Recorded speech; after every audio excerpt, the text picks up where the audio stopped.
Red Blue JD.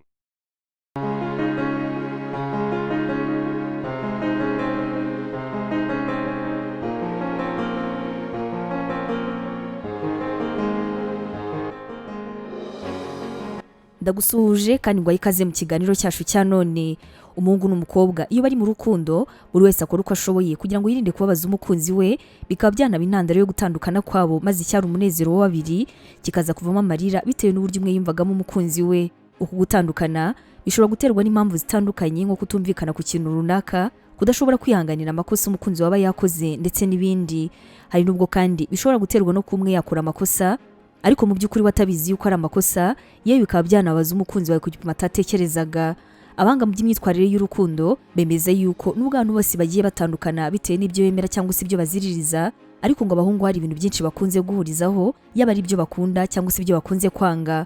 Mu bushakashatsi rero bwashyizwe ahagaragara na muganga witwa Gerard Lele, akaba n'impuguke mu bumenyamuntu, yavuze yuko muri rusange hari ibintu byinshi abahungu baba bari mu rukundo banga kandi bakabihuza rwose n'abahungu batari mu rukundo. Ibi ngibi rero ngo bikaba ari amakosa cyane iyo bikozwe n'abakobwa. Iki kiganiro rero mu nteruro yumvikana neza tugiye kurebera hamwe ibintu bigera kuri 20 abahungu bose iyo bava bakagera bifuza yuko buri mukobwa wese yakabaye amenya. Ni igice cya kabiri cy'icya mbere, kubera ko icya mbere cyo twavugaga none iby'abakobwa bose bifuza yuko mwe bahungu mwakabaye muzi. Mbere yo kugitangira ariko reka maze nkwibutse ko turi kumwe na Eric Tech, akaba ari ahantu ushobora gukura ibikoresho byiza cyane by'ikoranabuhanga. Icyo usabwa ni ukuhamagara kuri izo nimero cyangwa se nanone ukaba wasanga aho bakorera hagati y'isoko na sitasiyo bya Kimisagara, kimwe no mu nyubako yo kwa Rubangura. Iki kiganiro cyo ugiye kukigezwaho nanjye abayo Yvette Sandrine.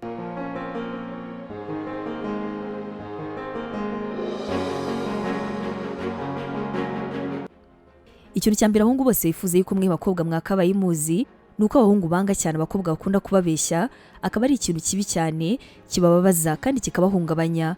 Ibi ngibi rero bikaba ari akarusho bikozwe n'umukobwa bakundana.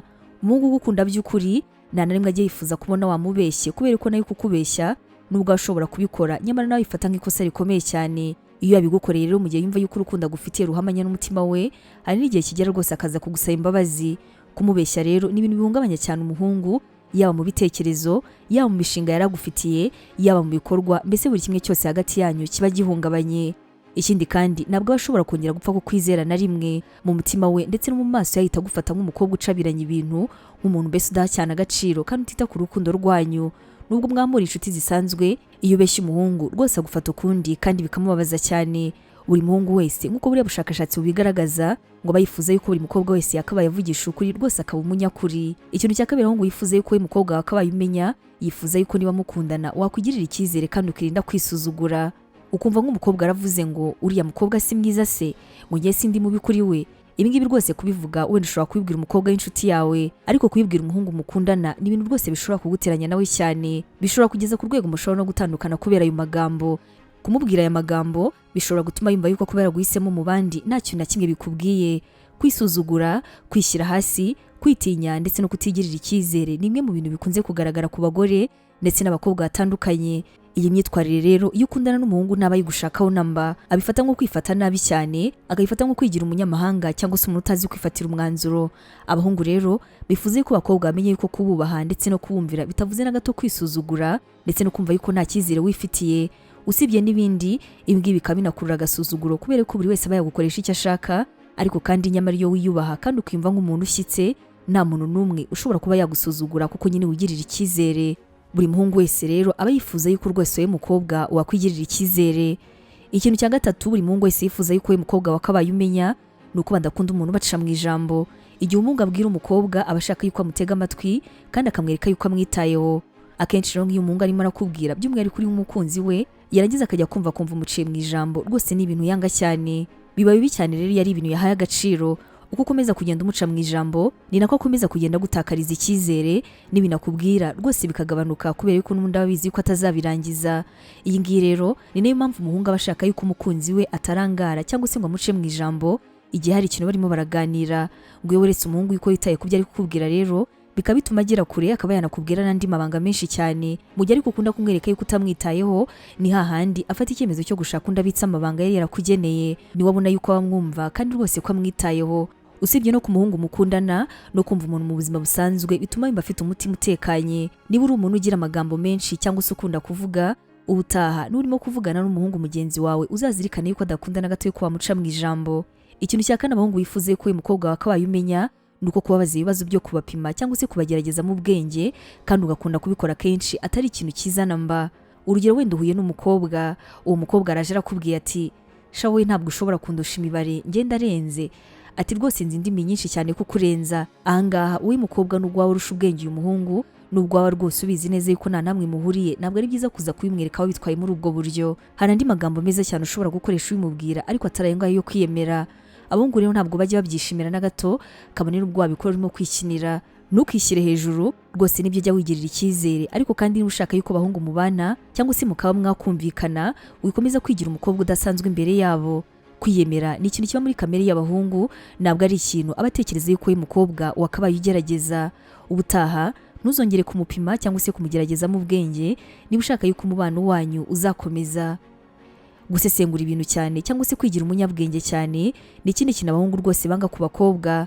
Ejo yanyiseshe yarampamagaye cyangwa se none nanyitabye, none uyu munsi ntabyo yanyise, ubwo si byo ngibyo bishatse gusobanura iki? Ntabwo akinkunze nka mbere ahari, cyangwa se wenda ubuse ko mbere twakundaga gusohoka tukajyana no gusangira kubera icyo ngo batabikoze, none se ko buri munsi kuwa kabiri yamamagaraga none kuwa kabiri akaba atakimpamagara.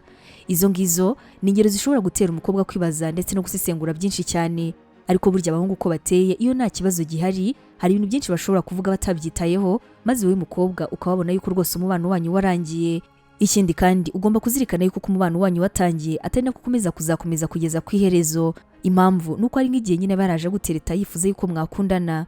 Mu gihe umaze kwemera, nabwo azakomeza kugutereta, ahubwo noneho muzamugeze mu gihe cyo kubaka urukundo rwanyu. Ahangaha rero ni nawe ushobora kuzasanga ibintu by'urukundo rwanyu cyangwa se uko rwari rushyushye mbere atari ko ruzakomeza kugenda no mu minsi ya nyuma. Iyo rero umuhungu ukunda kumugara mu bintu byahise kera, wabigize ikibazo, rwose n'ibintu bimubangamira cyane, ni ibintu bimutera gutangira kukwishisha, akumva ubwisanzure yihaga imbere yawe rwose buragenda bushira, kubera ko burya abahungu bakunda ubwisanzure cyane. Ibyo ngibyo rero byo gusesengura ntabwo rwose ari ibintu bakundana mba. Ubutaha nutangira gusesengura ibintu, basi jya ubikora mu bitekerezo, ariko kandi kubikora gutyo ubivuga, by'umwihariko ubimubwira, uzazirikane yuko kugira ngo wubake urukundo rwanyu ahubwo urimo kurusenya.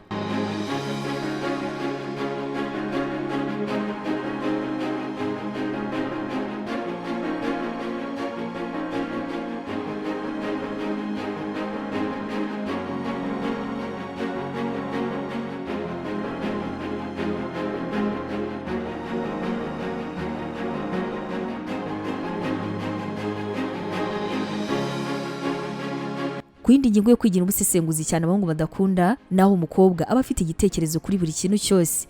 Niba uri umukobwa, ntabwo ugomba kuvuga kuri buri ngingo yose mu gihe urimo kuganira n'umuhungu. Niba wumva yuko ari ibyo wavuze birahagije rwose, ni igihe cyawe cyo gusheshe kugatuza ubundi ukumva n'ibyo nawe avuga. Abahungu bumva yuko kugira amagambo menshi ari nako ufite ibitekerezo bikeya cyane ndetse n'ubwenge bukeya cyane mu mitekerereze yawe. Ubutaha rero uzabanza utuze, ureke gukabya, kandi amagambo yawe rwose ujye uyabara. Kuvuga imibanire yawe cyane cyane bitaragenze neza ukajya ubimuvugaho ndetse na bagenzi bawe, ni ibintu abahungu banga cyane, bifuza yuko buri mukobwa wese yakabaye amenya. Ngo abahungu ntabwo bakundana mba yuko abakobwa bakundana babwira abandi bakobwa bagenzi babo imibanire yabo mu rukundo. Mu rukundo rero burya ngo habamo amabanga menshi cyane, kandi y'umwihariko umukobwa adakwiriye kuganiriza abandi bakobwa. Umukobwa rero utazi kugirira ibanga umukunzi we biba bigaragaza yuko ntacyo ashobora kubika na nyuma yuko mwabana. Ahangaha ariko nubwo waba utari umukunzi we, kuba uri inshuti ye magara, ntabwo ari ikintu cyiza kugenda ubwira abantu bose ibi by'uwo muhungu w'inshuti yawe. Ni byiza yuko niba mwagiranye ikibazo ari mwembi mugomba kugikemura, atari ibintu bibanje kuzenguruka mu bandi bantu. Ikintu cya karindwi abahungu bifuza yuko uyu mukobwa wakabaye umenya, abahungu bose bifuza yuko umukobwa wese yakabaye amenya yuko kwigira umukobwa ugira umunabi cyangwa se utagipfa kwishima rwose ari ikintu kibi cyane. Burya nta muntu ukunda umuntu umubwira nabi, gusa ariko bigeze ku mugabo we yakwemera akabaho ubuzima bw'ingaragu cyangwa se akabaho nta nshuti y'umukobwa agira, aho kugira ngo abane n'umuntu uzajya umubwira nabi, umwereka umunabi cyangwa se waratishimye. Niba uhora utombokera umuhungu muri inshuti cyangwa se umuhungu mukundana, igihe cyose akoze agakosa na kakandi gatoya cyane ugahora umubwira nabi, ntabwo umuhungu azabyishimira namba. Umukobwa rero uhora mu makimbirane n'abo babana, umukobwa uhora mu makimbirane n'abantu b'inshuti ze, umukobwa uhorana amatiku, ntabwo rwose bishoboka, ntabwo umuhungu yamwishimira. Na cyane cyane iyo amenye ko amakimbirane yaturutse ku mukobwa wari inshuti, ni ikintu rwose kimubangamira cyane. Abakobwa rero n'abantu bakwiriye kumenya uko bagomba kwitwara yaba ku bakunzi babo b'abahungu cyangwa se n'inshuti zabo. Ikindi noneho kuba umukobwa ahorana umunabi cyangwa se nanone isura yijimye, ibi ngibi ni ibintu bisunikira abagabo hirya ye. Ikindi noneho niba uri umukobwa warangiza ari kugahorana umunabi ndetse kandi ukanahorana isura yijimye, nabyo ni ibibazo bikomeye kuri wowe kubera ko nta muntu uzapfa kukwegera. Kuba uri umukobwa w'umunabi ntabwo ari ibintu bikugaragaza neza kubera ko umuhungu wese abona yuko uteye ubute, kandi noneho iki ngiki ni kimwe mu bintu abahungu banga cyane. Ikintu cya munani ugomba kuzirikana, buri muhungu wese yifuza yuko uyu mukobwa wakabaye umenya, ni uko abahungu badakunda abakobwa bakunze kwirekura ku bandi bagabo, by'umwihariko iyo ari umukunzi wawe. Kuba wagira inshuti z'abahungu benshi cyane rwose nta kintu bitwaye, gusa ariko uburyo uzitwaraho, amagambo muvuga ndetse n'ibikorwa mukora ni ibintu bishobora kubangamira umukunzi wawe.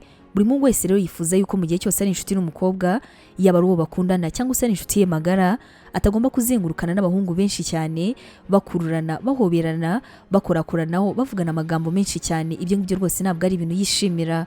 Umusore wese aba yumva yuko umukobwa uzenguruka mu bahungu byanze bikunze binarangira baryamanye. Ubutaha rero niba uri umukobwa ugira inshuti nyinshi cyane z'abahungu, ujye umenya uburyo zitwaraho ndetse n'uburyo bwiza bwo kubana.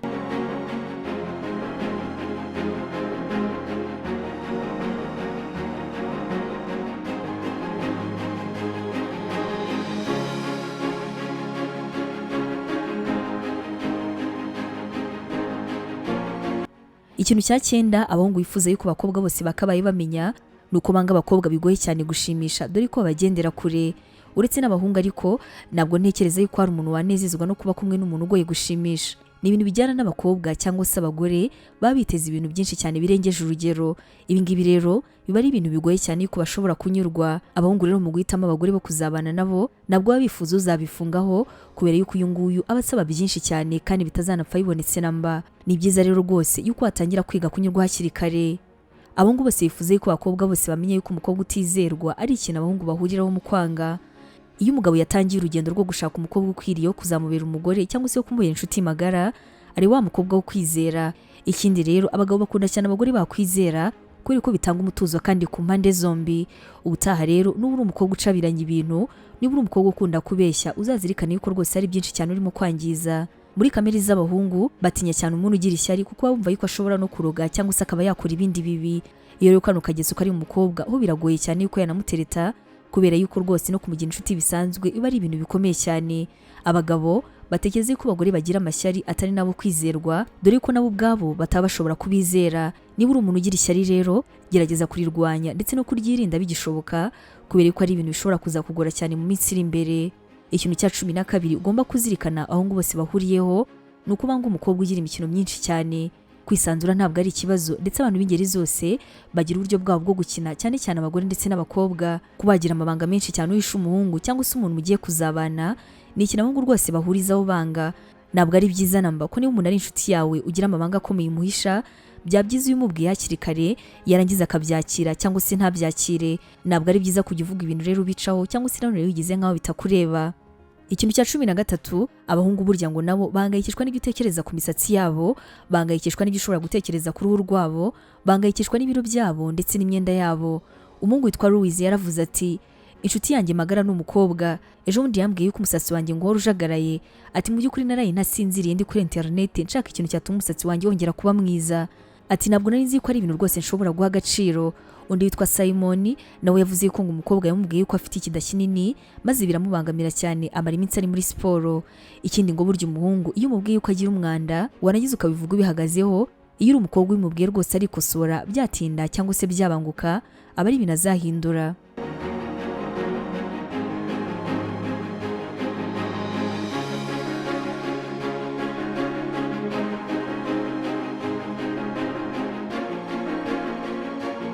Ikintu cya 14 abahungu bakunze guhurizaho ngo nuko nubwo ariko bikunze kuvugwa, nyamara ngo abahungu batitana gatoya ku mubiri wawe nk'umukobwa mu rwego ushobora kubyiyumvaho cyangwa se ushobora kubitekereza.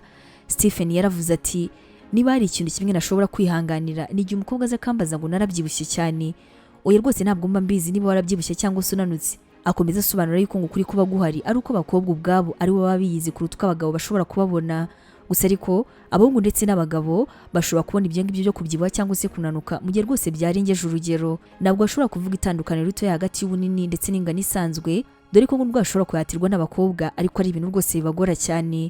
Ubutaha rero numva wiyongereyeho nk'ibiro 2 rwose ntuzirirwe byasasa, ntabwo umuntu inshuti yawe azaba yabibonye. Ikintu cya 15 abahungu bose ngo bakunze guhurizaho ni ukwanga umukobwa ugira umwanda, havuyemo n'umuhungu yaba ari n'uwo mukundana cyangwa se muri inshuti bisanzwe. Ntuzibaze na rimwe yuko azakwishimira cyangwa se ngo akubone nk'umuntu usanzwe. Kubura umukobwa w'umunyamwanda, abahungu bagufata nk'umuntu ufite inenge itangaje, kandi rwose ari inenge yoroshye cyane kuba wayikosora. Mu by'ukuri ni inenge itihanganirwa na gato, aho abahungu batekereza yuko umukobwa ugira umwanda no mu mutwe nta bwenge rwose abagira. Ubutaha uzagerageze kugira isuku ndetse no kwikosora kubyerekeranye n'umwanda wawe. Ikintu cya 16 abahungu bose banga kandi batifuza na gato ya ku bakobwa ni abakobwa batabika ibanga. Abahungu bifuza yuko buri mukobwa wese yakabaye abika ibanga. Ibi ngibi rero biba ari akarusho iyo ari umukobwa afite ikibahuza. Iyo umuhungu abonye yuko uri umukobwa ushobora kubika ibanga, aba azakwizera ubuziraherezo. Gusa ariko mu gihe cyose uri umuntu ugira amagambo, ibyanyu bizarangira vuba cyane, nagiye rwose biba bisigaje kugira ngo bigere ku iherezo. Kuvuga umukobwa mugenzi wawe ibyo noneho umuhungu ayifata nk'ubucucu ndetse no kutuzura mu bitekerezo. Ubutaha nujya kuvuga amagambo ujye ubanza yatekerezaho kabiri. Ikintu cya 17 abahungu bifuza yuko uyu mukobwa wakabaye umenya nuko abahungu bose bakunda abakobwa karimano badafite ibintu byinshi cyane bisize. Mu gihe umukobwa ahora yisize ibintu ahantu hose ku buryo bigorana cyane kumubona nta makeup, biragorana cyane yuko umuhungu ashobora kubyakira. Abahungu babumva yuko umukobwa mwiza atari wa wundi wisize ibirungo byinshi cyane, atari wa wundi wisize akantu kuri buri gace kose k'umubiri. Nibyo ni ngombwa cyane kwiyitaho, ariko iyo urengeje urugero cyangwa se ugakabya, abahungu ntabwo ari ibintu bakunda cyane.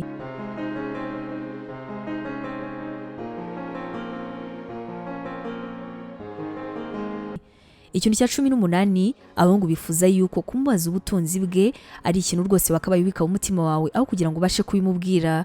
Abakobwa benshi bakunze kugira ikibazo gikomeye cyo guhura n'umuhungu hanyuma kumva yuko akeneye kumenya ibyo atunze mbere yo kugira byinshi baganira. Nyamara burya abahungu nabwo bakunda yuko umukobwa abaza ibyo batunze kubera ko bigaragaza uwo mukobwa nk'umukozi w'ibyinyo. Tegereza igihe cyo kumaza ibyo atunze kizagera, kandi nabwo nikizaye impamvu yo kuba mwabana cyangwa se mwakundana.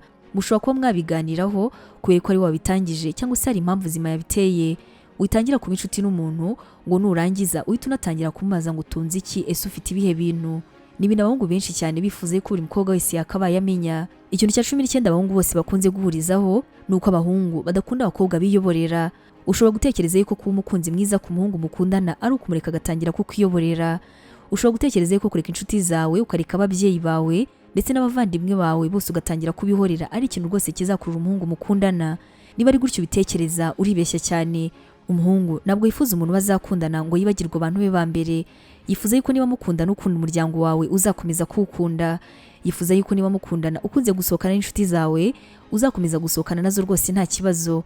Ibyiza kandi ahangaha umuhungu ashobora no kubigusaba ko wabireka, ariko kandi uzazirikane yuko nubireka uzabutandukanye na wundi yakunze mbere. Wigendera mu murongo w'100%, komeza umere uko wari usanzwe umeze nubwo ashobora kubyanga mu minsi ya mbere, ariko kandi azagera aho ngaho byakire. Wihinduka ngo nuko ugiye gukundana n'uriya muntu kubera ko yataza kugukunda mbere hari byinshi cyane atari gukora. Ikintu cya 20 ari nacyo tugiye gusorezaho, abahungu bifuza yuko abakobwa bose bakabaye bamenya, zirikana yuko ari byiza ko niba umukunda yimubwiraho kugira ngo witurize. Hari ijambo rimwe rikomeye ryakomeje kugaragara mu bushakashatsi, aho umuhanga witwa Dr. Chiri yavugishije abakobwa batandukanye bamubwiraga yuko badashobora gukora ikosa ryo kubwira umuhungu yuko bamukunze. Urugero rw'umuhungu witwa Simon yaravuze ati, "Njye nakundanye n'abakobwa 3 mbere yo turi kumwe none. Ati uyu nguyu turi kumwe niwe nimvamo cyane kurenza abandi bose. Ndamwubaha kandi nawe aranyubaha cyane. Ikirenze ibindi niwe waje kunsaba yuko twakundana. Ni umukobwa uhuje n'ibyifuzo byanjye. Ikibaje noneho nabwo mbere natekerezaga yuko nakundana nawe, naramutinyaga cyane. Nekereza ko rero mu gihe umukobwa yakubwira yuko agukunda akaba atari indaya cyangwa se akaba atari n'ikirara, rwose nta kibazo byabiteye." Nyuma y'ubushakashatsi byarangiye bigaragaye yuko mu gihe wumva cyangwa se ukaba ukunda umuhungu, hari n'igihe nawe yaba agutinya yaratinya kubikubwira. Ikiza rero aho kugira ngo ujye kumwereka ngo bya bimenyetso, ari uko watera intambwe ya mbere warangiza ukayimubwira. Abahungu ahangaha bavuga yuko ngo kuba wamwandikira SMS zimucira amarenga nk'uko abakobwa bose bakunze kubigenza, nyamara ngo bitavuga yuko ari ukuba wamukunze, kubera ko ngo ari n'abakobwa bikora ari gutyo gusa bitereye, nta na gahunda y'urukundo rw'igihe kirekire hari. Ibyiza rero wowe naba ari umuhungu muzima azakumva kandi rwose muzakomezanya. Ibi ngibi twavuze ni ibyavuzwe n'ubushakashatsi, ariko wenda wasanga hari n'ibindi. Abahungu ahangaha mukamwadusangiza ibitekerezo. Nakwibutsa yuko kandi iki ngiki ari igice cya kabiri iki cya mbere, aho mu cya mbere ho twariberaga hamwe ibintu abahungu bakunze gukora ariko bibangamira abakobwa cyane. Niba nacyo wifuza kukireba wagisanga hano kuri Red Blue JD. Reka ngushimire cyane witwabanye muri kino kiganiro. wakoze ukaba wari kumwe nanjye Abayo Yvette Sandrine.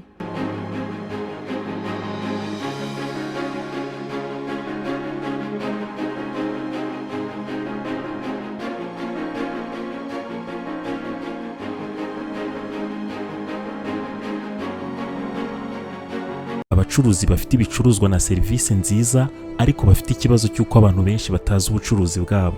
Hari icyo wakora ibihumbi n'ibihumbi by'abanyarwanda bakarara bamenya ibikorwa byawe. Muri Red Blue JD bakwereka uko ubigenza ubucuruzi bwawe bukamenyekana kandi n'abakiriya bakarushaho kukwegera no kukwizera.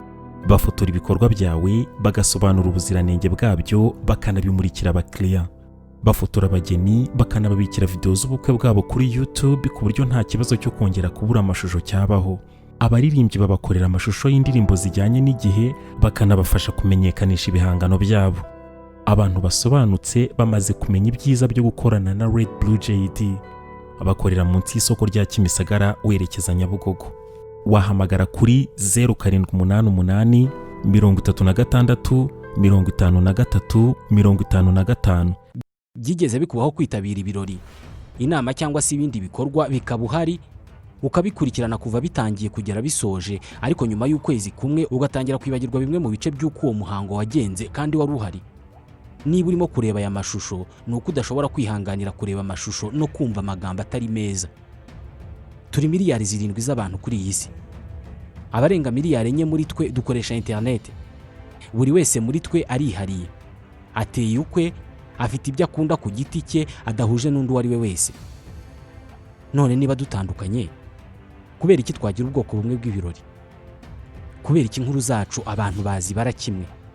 Ntabwo bikiri ibanga ko ari we wese ko uyu munsi Red Blue JD ari kompanyi ifata amashusho ikanayatunganya, igakoramo inkuru cyangwa se ibyegeranyo bidashobora guhaza ijisho cyangwa se ugutwi ko ari we wese inshuro imwe.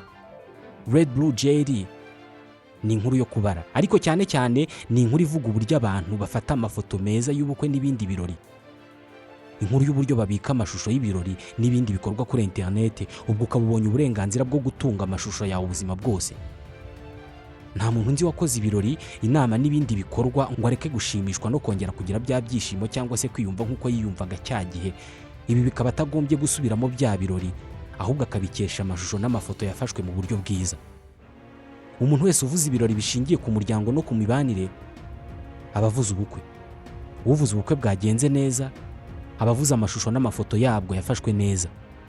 Uvuze amashusho n'amafoto yafashwe neza mu bukwe, mu nama no mu bindi birori abavuze Red Blue JD. Red Blue JD ni indi nyito bakoresha iyo bashaka kuvuga filime mbarankuru zikozwe mu mashusho meza n'ubutumwa butava mu mutwe w'uwabwumvise. Hari ikibazo kimwe kirebana n'iyi ngingo. Ibi byose mwabikoraga mute Red Blue JD itaraza? Abakorera munsi y'isoko rya Kimisagara werekeza Nyabugogo. Wahamagara kuri 0788 36 53 55.